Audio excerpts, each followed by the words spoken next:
वगण मां अव्हांखे ख़बर ॾींदा हलूं त वगण टाउन कमेटी जा अमलदार वफ़न जी सूरत में सिटी प्रेस क्लब पहुची विया आहिनि। एडमिनिस्टर अताउल्ला छुटो, टाउन ऑफिसर फेरोज़ अहमद चांडियो, महमूद खान पठान, चाचो मोज़िज़ अयाज़ वगण ऐं ॿिया सिटी प्रेस क्लब वगण पहुची नवां चूंडियल उहिदेदारनि खे मुबारकूं ऐं गुलनि जा हार पाराया विया आहिनि, जॾहिं त सदर साजिद बलोच आयल महिमाननि खे भलीकार कयो ऐं अमलदारनि खे सरपरस्त आला कामरेड ग़ुलाम हुसैन मुग़ैरी शहर जे मसइलनि बाबति आगाही ॾिनी ऐं हल लाइ गौर वीचार कयो वियो। इन मौक़े ते एडमिनिस्टर अताउल्ला छुटो ऐं टीओ फेरोज़ अहमद चांडियो चयो त सफ़ाई सुथराई समेत शहर अंदरि हलंदड़ तरक़ियाती कमनि जो पाण जाइज़ो वठी रहिया आहियूं। शहरनि जे मसइलनि खे हल करणु अवलीन फ़र्ज़ सम्झूं था। जेको अमल जारी आहे, कंहिंखे बि का शिकायत हुजे त असां खेनि फौरी हल कंदासीं। असीं अवाम जा ख़ादिम आहियूं, असांजो कम बि अवाम जी ख़िदमत करणु आहे। इन मौक़े ते सिटी प्रेस क्लब वगण जे उहिदेदारनि, एग्जीक्यूटिव कमेटी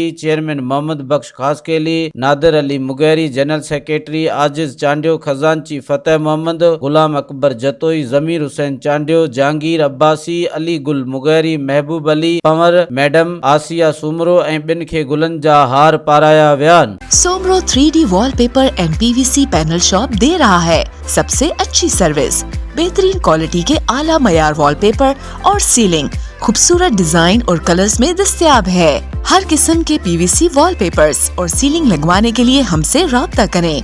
हैदराबाद, कासिमाबाद, लतीफाबाद, जामशोरो, मीरपुर खास और सिंध के मुख्तलिफ शहरों में सर्विस मौजूद है। Soomro 3D wallpaper and PVC panel. राब्ता नंबर रंजन अली सोमरो 0333 370 2516, व्हाट्सएप 0333 370 7886।